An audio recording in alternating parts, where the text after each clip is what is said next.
હો બાકી કરતું જોરદાર નું હે બાકી જબરદસ્ત હો ભાઈ.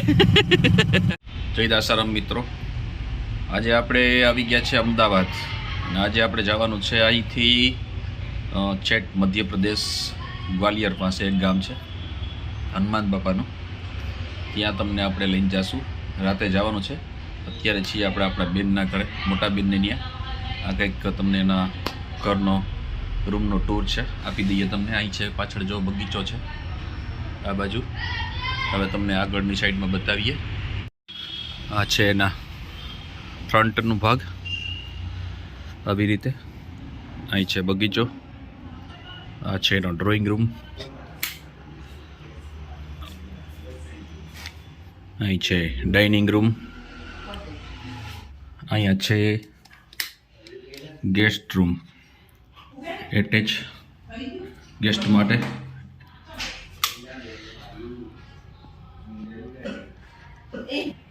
અહીંયા છે કિચન.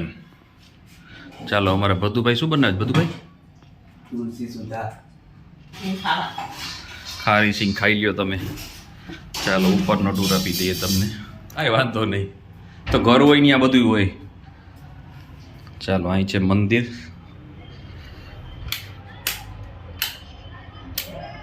એક રૂમ અહીંયા છે, ત્યાં પણ એટેચ છે.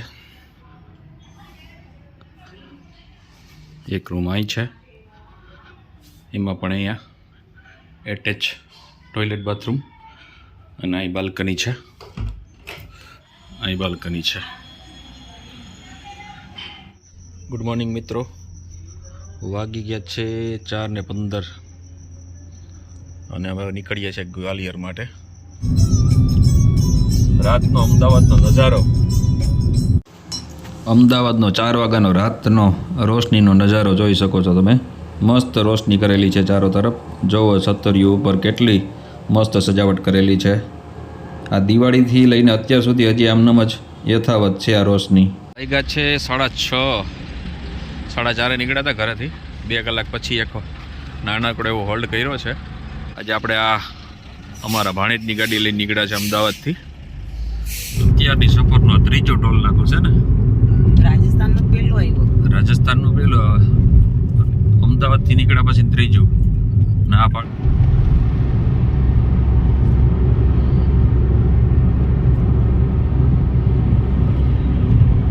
શું રાજસ્થાનના મનમોહક નજારા, અરાવલી ને પહાડીઓ, અરાવલી રેન્જ. કા બધું શું નજારો છે મસ્તીનો. સવારનો પોર, મસ્ત મસ્ત નજારા, ઘાટ ને ગયો રસ્તો છે ઉદયપુર. અને આ છે સીધો નાથદ્વારા બાજુ જતો, ચિત્તોડગઢ બાજુ જતો રસ્તો. ચાલો, રાજસ્થાનમાં બીજું ટોલ નાકું. પ્લાનમાં થોડોક ચેન્જીસ આવી ગયો છે. પહેલા ચિત્તોડગઢ વાળો રસ્તા ઉપર જતા હતા અમે ગ્વાલિયર જવા માટે, પણ હવે એ રસ્તો આપણે કેન્સલ કરી અને પેલા નાથદ્વારા જવાનો વિચાર કર્યો છે. કે નાથદ્વારા અહીં થોડુંક જ થાય છે, 40 કિલોમીટર જેટલું. તો જો ભગવાનની ઈચ્છા હોય તો દર્શન થઈ જાય તો જઈએ છે. જો ખુલ્લું હોય મંદિર તો દર્શન કરતા આવીએ. ત્યાં રાજસ્થાનમાં પણ ટનલ, શું વાત છે. Visit for the smart city of the, પાછી વિઝિટ કરજો એમ નહીં. ચાલો, નાથદ્વારા જતા પાછો એક ટોલ આવી ગયો છે. 160 રૂપિયા. સામે શંકર બાપાની મૂર્તિ જબરજસ્ત મોટી બધી દેખાય છે, પણ નાથદ્વારા અહીંથી 5 થી 7 કિલોમીટર દૂર રહ્યું છે. કંઈક છે ખરા, પણ હવે શું હોય એમાં કંઈ ખ્યાલ નથી આપણે. ચાલો, હવે આમ નીચેથી આપણે અહીંથી ચિત્તોડગઢ વાળો પાછો રસ્તો લેવાનો છે. હવે આપણે ચિત્તોડગઢ વાળો પાછો રસ્તો અહીંથી લેશું. પાછું એક ટોલ નાકું આવી ગયું છે. 70 રૂપિયાની પણ 75 રૂપિયા ચાર્જ છે અહીંયા. રાજસ્થાન પરિવહન નિગમ એસટી બસ રાજસ્થાનની. એક ટોલ નાકું આવી ગયું છે, ભીલવાડા ટોલ નાકું, અને 65 રૂપિયા ચાર્જ છે અહીંયા. ભારી હો બાકી કરતું જોરદાર નું હે બાકી. જબરદસ્ત હો ભાઈ. ચાલો, અમે હવે 4 લાઈન ને મૂકી દીધી છે ને સિંગલ લાઈનમાં હવે ચડી ગયા છે. 45 કિલોમીટર પછી અમને 4 ટ્રેક મળશે. અત્યારે તો રાજસ્થાનના અમે ગામડાઓમાંથી પસાર થઈ રહ્યા છે. ચાલો, વળી 70 રૂપિયાનું એક ટોલ આવી ગયું છે. આપણે હવે ગામડાવાળો રસ્તો અમારે ખતમ થઈ ગયો. હવે કોટા અહીંથી બતાવે છે 97 કિલોમીટર. તમારે ફ્લાયઓવર ઉપર ચડવાનું છે. આ ઉપરનો રસ્તો જે દેખાય છે ત્યાંથી આપણે ઉપર લેવાનું છે. લેન ઉપર ચડી જાય સિંગલ પટ્ટી મૂકી દઈએ આપણે. એક ટોલ નાકું આવી ગયું છે 80 રૂપિયાનું. આરોલી લખેલું છે ટોલ નાકું આરોલી. આ બધી લાલ પાણાની ખાણો બધી સામે દેખાય બધા પાણા જ છે લાલ પાણા. ઢગલા પીડ્યા જ અહીંયા મસ્ત વ્યૂ છે ને. આ એક જ તકલીફ છે રેસ્ટોરન્ટ તમને ઢાબા નામે કોઈ વસ્તુ નથી. મંદિર પણ કોઈ ઢાબા નથી આવતા. પેટ્રોલ પંપે આવે એ સારું કહેવાય કે પેટ્રોલ પંપ મળી જાય છે તમને. ચાલો નવું એક ટોલ નાકું 80 રૂપિયાનું અને ધનેશ્વર ટોલ નાકું છે. આ અહીંયા અમે હાલીએ કરતા તો ટોલ નાકું વધારે આવે છે. ઓલું જ તૂટી ગયું. દરવાજા તૂટી ગયા. ઠેકડા મારે છે જોઈ લે. બાકી દરવાજો એની મેળે ઠેકડા મારે. જો અહીંયા સ્ટોનના ટ્રેક્ટરો ભરાઈ જાય છે. આમાં જો આમાં પાણા જ ભર્યા જોઈ લ્યો. છેલ્લા 100 કિલોમીટરથી અવો નવો રસ્તો છે. આમ ચારી બાજુ તમને કાંઈ દેખાય નહીં. આવું નવું ના ઢાબા ના કઈ દુકાન ના કોઈ ગામ. આવું 100 કિલોમીટરથી કન્ટિન્યુ વહેલું આવે છે. કોટા હજી 20 કિલોમીટર બાકી છે. બસ આવા ગાડીઓ પથ્થરો ના મળી રહી તમને. ટ્રેક્ટરો જતા હોય પથ્થરો ભરી. ચાલો પાછું એક નવું વધામણું આવી ગયું છે. વરી 80 રૂપિયાનું સખતપુરાનું ટોલ નાકું છે. આ સખતપુરા કેબલ બ્રિજ કોટા પહેલા 11 કિલોમીટર પહેલા કેબલ બ્રિજ આવ્યો છે ભાઈ એક. હું ગયો છું ને મને ખ્યાલ છે ને. આવો જ છે ઈ.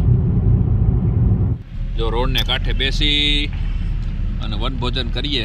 ધાબા તો કઈ મળ્યા નહીં તો સારું ભેગું થી લઈ લીધું હતું જમવાનું. એટલે બેસીને વનભોજન હાલે છે. આ તો રોડ ભોજન કહેવાય નહીં આમ તો. રણભોજન રોડ ભોજન વનભોજન ત્રણ ભેગું છે આમાં અત્યારે. જો આ કોટા તરફથી આપણે ગ્વાલિયર બાજુ રસ્તો જાય એમાં હજી જૂના નામ જ બોર્ડ જ છે. હજી ઇલાહાબાદ જો કે પ્રયાગરાજ થઈ ગયું છે હવે. પણ હજી એમાં એ જૂનું નામ જ એમાં છે હજી. જો આ કંઈક નહેર આવી છે આવડી મોટી બધી. અહીંથી મુંબઈ બતાવે છે 904, દિલ્હી 436. એ ઉપર જે રસ્તો જાય છે જે દિલ્હી વડોદરા મુંબઈ એક્સપ્રેસ વે. આપણે એની નીચેથી નીકળી રહ્યા છે. સિમલિયા ટોલ નાકું આવ્યું છે અને 90 રૂપિયા હતા ને. 90 રૂપીસ ચાર્જ છે ભાઈ અહીંયા પણ. અવડી મોટી નદી ભારી મોટી નદી છે. રાજસ્થાનમાં કઈ હોય ખ્યાલ નથી ભાઈ. અત્યારે જે અમે હાઈવે ઉપર અટાણે ચાલી રહ્યા છે એ હાઈવે છે જો નીચે અહીં બતાવું તમને NH27 જે અમે પોરબંદરથી સ્ટાર્ટ થાય છે. અને આ રસ્તા ઉપર આ મોટો ત્રાસ છે ગાયોનો. અટાણ સુધીમાં અમને ધણ મળ્યા છે. રસ્તો ફર્સ્ટ ક્લાસ છે પણ રસ્તામાં ગાયો જેમ પોરબંદરમાં રસ્તા મળે છે એમ અહીંયા પણ એટલી જ મળે છે. તો એ પણ તમારે સેફ ડ્રાઈવ કરવું, જરાક ધ્યાન રાખીને ચલાવવું નીકળતા હોય તો. આ બાજુથી જો કે બહાર આવે અહીંથી 3 જ કિલોમીટર રહ્યું છે. જો સામે તમને બોર્ડ દેખાતો આવે છે બારા લેફ્ટ સાઈડ નીચે. અહીંથી જો આપણે હમણાં ક્રોસ કરી લેશું રાજસ્થાનને. પછી આપણે આગળ આવશે મધ્યપ્રદેશનો ભાગ. હાલો પાછું 115 નો ચાંદલો. આમાં ધીમે 10 રૂપિયા વધતા જાય છે અમારે. આમાં તો સીધા 25 નો ઉછાળો આવ્યો. ત્યાં નથી લખેલું કઈ. ચાલો એક બીજી નદી એવડી મોટી બધી આવી છે. પાર્વતી નદી છે ભાઈ. એમાં મેપમાં એવું બતાવે છે. ફાઇનલી એક અમારે ભાઈને ચા પીવી હતી. અમારા ધ્રુવભાઈને. અમારા ભાઈનું નામ ધ્રુવ છે પણ અમે એને પ્રેમથી ભદુભાઈ કહીએ છીએ. તો ફાઇનલી અમને અહીંયા ઢાબો મળી ગયો ઘણો ટાઈમ હાલ્યા પછી. એટલે આ એને ચા પીવી હતી તો ચા માટેનો એક બ્રેક લીધો છે. હે હા નાનો હતો ત્યારે ભદુ કહેતા પણ અમારી જીભ હવે ભદુથી વરી ગઈ એટલે અમે એને ભદુ જ કહીએ છીએ. પણ નામ છે ભાઈનું મારું ધ્રુવ. તો તમે કોઈ મહેરબાની કરીને ભદુ ના કહેતા ધ્રુવ કહેજો. જે ભાઈ આ મુંડિયા ટોલ નાકું છે. ચાલો આ મુંડિયા ટોલ નાકે આપણે આવી ગયા છે ને 105 રૂપિયા ચાર્જ છે ભાઈ કાર માટે. સવારના 4:30 વાગ્યાની ગાડી હાલે છે. વચમાં એક નાનો નાથદ્વારામાં આપણે હોલ્ટ કર્યો હતો. એકાદ વખત આપણે પેટ્રોલ પંપે ઊભા અને એક વખતમાં નાસ્તો આપણે જે જઈમાં બપોરનું ત્યારે હોલ્ટ લીધો. બાકી કન્ટિન્યુ ગાડી ચાલુ જ છે. 186 કિલોમીટર હજી આપણે બાકી છે અમારે હજી અમારા ડેસ્ટિનેશન ઉપર. જો કેમ બાકી રસ્તો છે આ NH27 આપણો પોરબંદર વાળો હાઈવે.